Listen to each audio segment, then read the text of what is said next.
When I met you in the summer, you fixed me with your gaze. Soon deep in conversation, my senses were ablaze. You took my hand, led me down to where the shadows play, kissed me hard on the mouth and took my breath away. You took my breath away, took my breath away. Wish tomorrow was another day. You took my breath away. Within a week you moved in, said you'd never leave. The threads of your intensity around me did weave. We only need each other, you would firmly say. Told my friends I wasn't in, it took my breath away. Took my breath away. I joined a women's group when I was in Edinburgh, and we would just get together and tease out problems and think about roles and feminism and how it affected us and what we could do to change the world, basically. It felt like we were on a crusade. We were on a crusade, actually.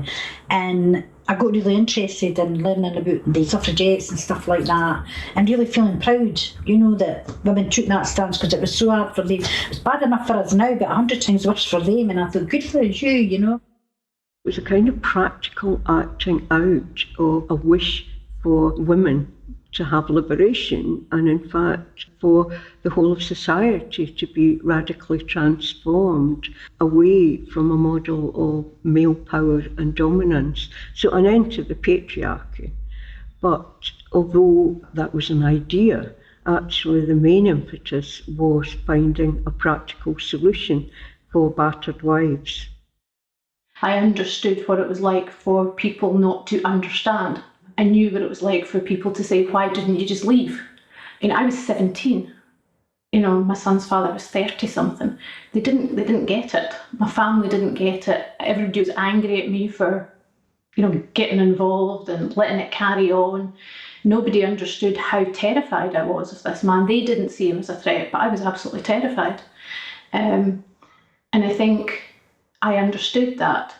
So for me, getting involved was an opportunity to help other women. It's just the ethos of Women's Aid, and it's non-judgmental service, and this is one place where you actually don't question the women and listen and believe her. There was a time when I would call it organized chaos. It still is. A typical day for a colleague is teaching the women the most basic life skills that many of us take for granted and assume that everybody who's lived here for 10 years or 3 years or even 2 years should know. But she just doesn't know because of how she experiences how the abuse has been perpetrated. Helping her to understand what I think all survivors of domestic abuse find complex, navigating the criminal justice or the civil justice system. Helping her to build a relationship with her children, which has been undermined because her children haven't been allowed to learn her language and they can only communicate in broken English with each other. And more importantly, trying to educate professionals who are supposed to support these women alongside us about the discrimination that the women experience. We've always been a mixture of reactive to the wishes of women and children and proactive in seeking change, particularly from statutory agencies for women and children experiencing domestic abuse. We are set up to work with the Black minority ethnic women, but as an ethos of Women's Aid, we have open door policy. So it's not like if some European women or Scottish women come and say, I want to use a service, we wouldn't say no. It was great. We supported each other, we supported the women, we solved problems, we talked about problems. We always had an open door, so women would come in, perhaps women that were in the refuge that needed to talk more. Oh, we smoked fags and drank coffee till it came out our ears. Initially, of course, there weren't any pagers, there weren't any mobile phones. So your home number was put on an answering machine for that night, or you would sleep in the office and answer the phone as it rang, or occasionally in the refuge, because in the very early days at Dundee, sometimes the calls went through to the refuge where women there, as we were all part of a collective, we felt, sometimes they answered the phone. Well, it was my first experience of collective working, because it was still collective working back then. And I suppose we all had to learn what that meant. And it was hard at times. It was hard at times. There was obviously no hierarchy, but there were people who were more involved and more experienced, so people had more time. I always remember the first night I did on calls, I didn't have a set of keys. The keys were like a jailer's key bunch, because there was a different key for every refuge at that time. And I had to go and pick the keys up from one of the other workers. And when I arrived at her house, her little girl said to me, what are you wanting the keys for? And I said, well, I'm doing on call. She said, have you ever been on call before? And I said, well, no, it's my first time. She went, okay, well, what are the rules? And I said, well, how do you mean? She says, what aren't you allowed in the refuge? And I said to her, I don't know. She said, men. So this was coming from a 6-year-old sitting on the stairs in her pyjamas. So that was my introduction to women's aid. When we got children's workers, that was just amazing, because we always recognised that children needed their own workers. But as a refuge worker prior to that, you had to do both, and you couldn't really, because sometimes the kids would be frightened to tell you anything in case you told their mum, and you didn't have long enough to build a rapport with the children either. My role as a children's worker was often to just befriend the children and young people that came to us. And if they wanted to talk about anything, then I hoped that they would feel able to. But I wasn't trained in helping them to deal with their deep-seated traumas or difficulties of behaviour that would come out. But we did have other agencies that we would pass them on to. So there are lots of supportive agencies who can deal with children with problems. But I think they're very often the forgotten victims in domestic abuse. The perpetrator gets punished, the woman is the victim and gets support. The children just have to deal with it and get on with it. Over a period of time, I think within Shakti we have responded much better to how domestic abuse impacts BME children in particular, because for them, just as for their mothers, it's not just the violence and abuse that happens at home, it's the compounding issues of racism and discrimination that they experience from their peers in school, and the particular risks that Black minority ethnic children face and migrant children face when it comes to the risk of abduction, the risk of honor-based violence, the risk of forced marriage. My experience at Dundee Women's Aid is that we always tried to have children in the forefront of our minds as well. I know there is a narrative that suggests that that early refugees weren't thinking about children, but my experience at Dundee is that we did, and we tried to have play areas and develop that over the years, so that not only a playroom for younger children, but areas for teenagers. I remember one day I was at the Sick Children's Hospital with my niece. A wee boy had been taken in, and my niece died the night. And she phoned me the next day. She went, I'm just so proud of you. I went, what are you proud of me for? A young man came over and said to me, is that lady, is that your mother? And she says, no, it's my auntie. He says, is her name Jean? And she said, aye. He says, I wish I'd spoken to her. She helped me and my mum. We were in a refuge a long time ago.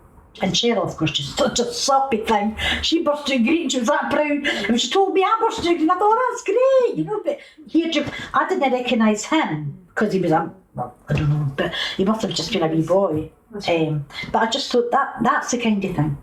That just makes it worthwhile. And he says, our lives changed after that, and I thought that's what it's about. It did depend on individuals, I think, in organisations a lot. If you've got the right liaison person, either officially or unofficially, then you were able to have a more productive and helpful relationship with them. And when the Housing Homeless Persons Act was called into play, when the Matrimonial Homes Act was called into play with the police, you could use those. Those are very important tools to get agencies to do things officially, not just because there's a good individual to talk with. Child protection started up in the late 80s, where social workers and police were coming out together and were working together on child protection issues. And we had one or two contacts with them. I would say that the contacts that we had were always very professional, and we always fought hard to get what we needed for our women, for our children, for their protection. I think with the police, there are some advantages of being people of color, is that they take you very seriously, because it's been drilled into their head that we all experience honor-based violence, and they don't understand the difference often between domestic abuse and honor-based violence. To some extent, that's a positive, because then they take you a little bit more seriously. It was a huge step forward when HMI Inspectorate of Constabulary produced a report in 1990 around domestic abuse. And after that, it really began to change slowly police practice, because there were 8 huge hierarchical organisations, and police forces were required to have training from women's aid groups. So some of them would offer you training at 8 a.m. on a Sunday morning in their most remote staffed police station, but we were there and we did it. We did a lot of work with the dentists, because I think they didn't realise that a lot of the women were coming in with injuries to their mouths, and they hadn't realised that it was domestic abuse. From the BME communities, I'm not sure how much has changed, because we are still called marriage breakers. You're lesbians, you take our women away. Are less men doing it? Are more men, have men changed? Wouldn't say so. But I mean, that's just my personal opinion. You know, I still think what people ask the questions about women's behaviour. You know, what did she do, or why didn't she leave? I think there's still a lack of understanding of how traumatic it is, and how disabling it can be to be frightened of someone. And I think women still have a long way to go in terms of understanding that as well. Nobody wants to buy a picture with a woman with a black eye, you know, on their T-shirt. It's hard to get that message out, but we worked away at it and found ways to raise public awareness, and it has changed. It did change even during that time. You cannot have any domestic abuse service that does not have a gendered and feminist analysis, and we do, and that's why we're the best. Flattered by your jealousy, I thought it must be love, but things were getting out of hand as push came to shove. I clung in fear to the facade, didn't dare betray. Blackened eyes, broken ribs, took my breath away. You took my breath away, took my breath away. Wish tomorrow was another day, you took my breath away.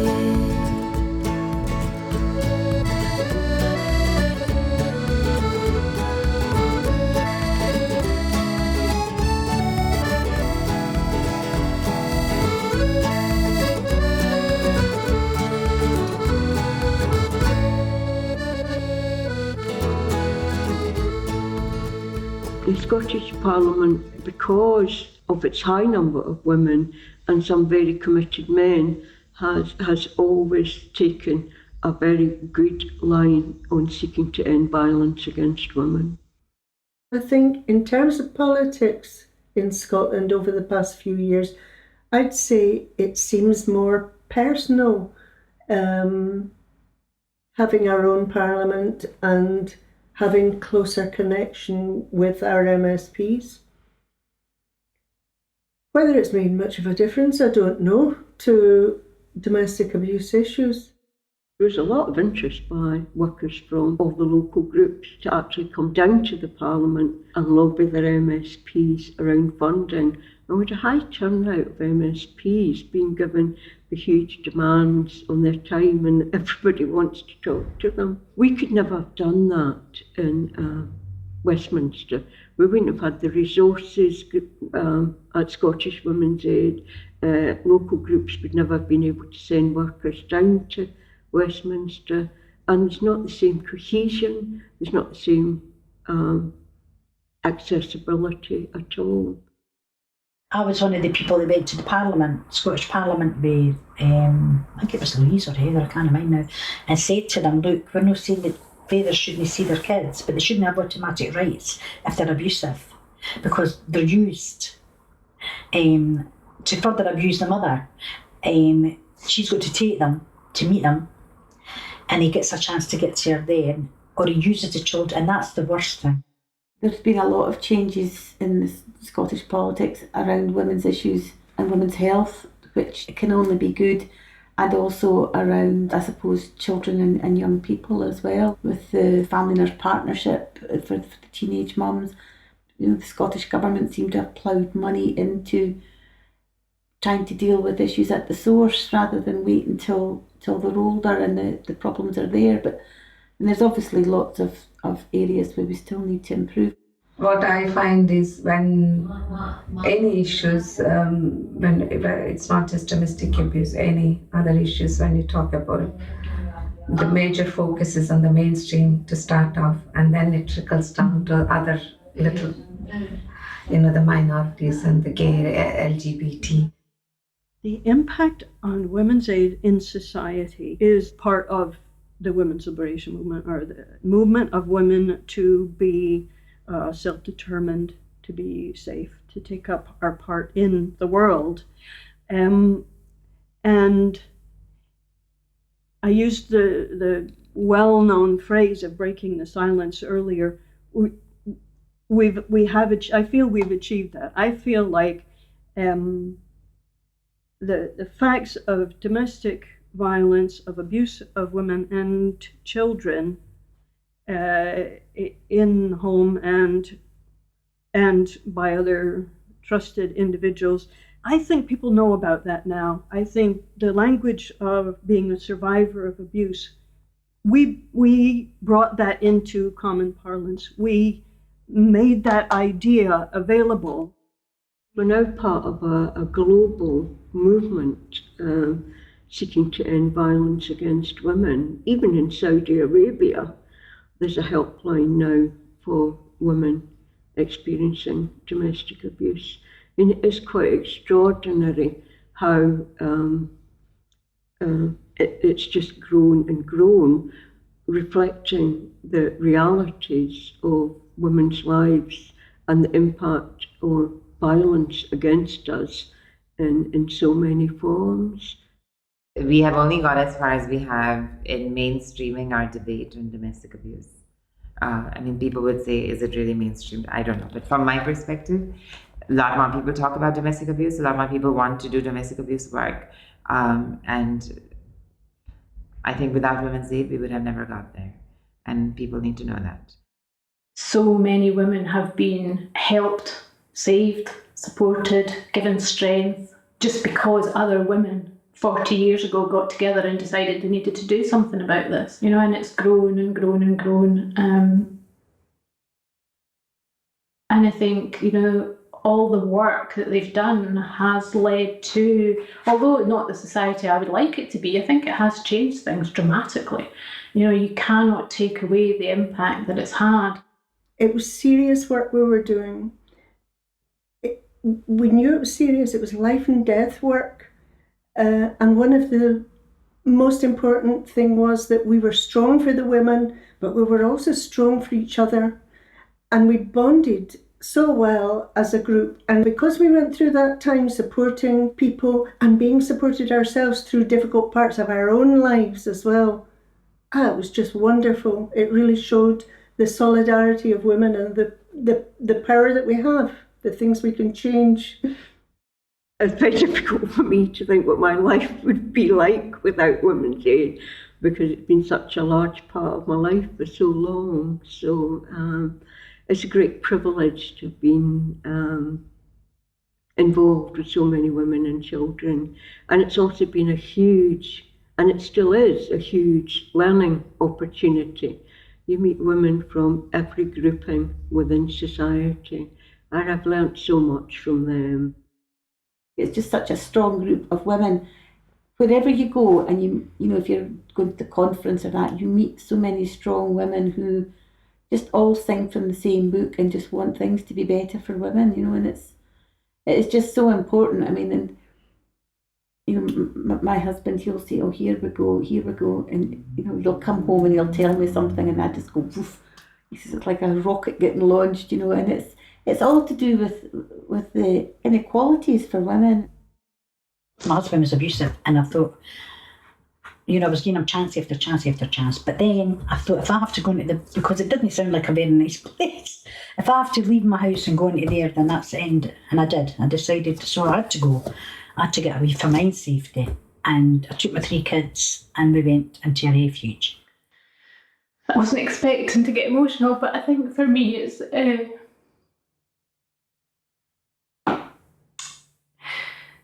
I think at that time I needed to feel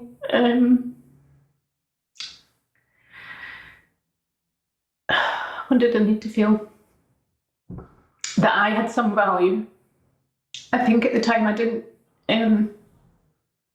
really know that I didn't feel that. But when I got involved with that women's aid group, it taught me that I had skills and that I was good at something. And it was an incredibly supportive environment where it didn't matter what your background was or where you came from. That feeling. Finally, somebody was saying, what you're saying and what you're thinking is absolutely right. You don't have to put up with that anymore. You know, and that was the starting point for me. I just thought, well, I'm never going to go through that again. I'm going to change my life and I'm never going to collude or do anything like that with anybody to hide it or whatever. And I've never done it since. On me, at a personal level, a huge impact. It's part of my core being. It's the way I live my life. It informs decisions and the way I think and the way I see things. Sometimes I speak of it as my life's work, really. Those 12 years were the work that I knew I had to do at that time, and I can feel proud of for the rest of my life. I've done a few interesting and useful things since, but that was the nub of it for me. Learning things myself, learning things with other women, contributing to in practical and impractical ways to women's lives being better. What a privilege, what an absolute joy. It was just wonderful to be part of that. It felt like it was new, yet it wasn't new. And we knew we had a long, long, long way to go. And every time something came up, we had a battle on our hands, but it didn't matter. We were going to do it, and we knew that none of us were going to lose hope. We were always going to be there. Okay? We were always going to be there for one another, and no matter what was flung at us, we would get through it. We would definitely get through it. I was proud to be a women's aid worker.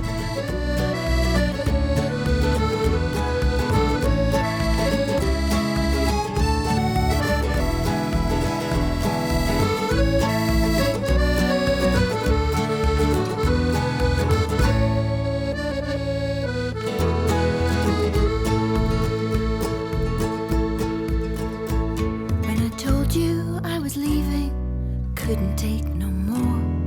You blocked my way with anger, stood between me and the door. If I can't have you, no one will, is all that you did say. A flash of steel was all it took to take my breath away. You took my breath away. You took my breath away. Wish tomorrow was another day. You took my breath away. Took my breath away. Took my breath away. Wish tomorrow was another day. You took my breath away. Wish tomorrow was another day. You took my breath away.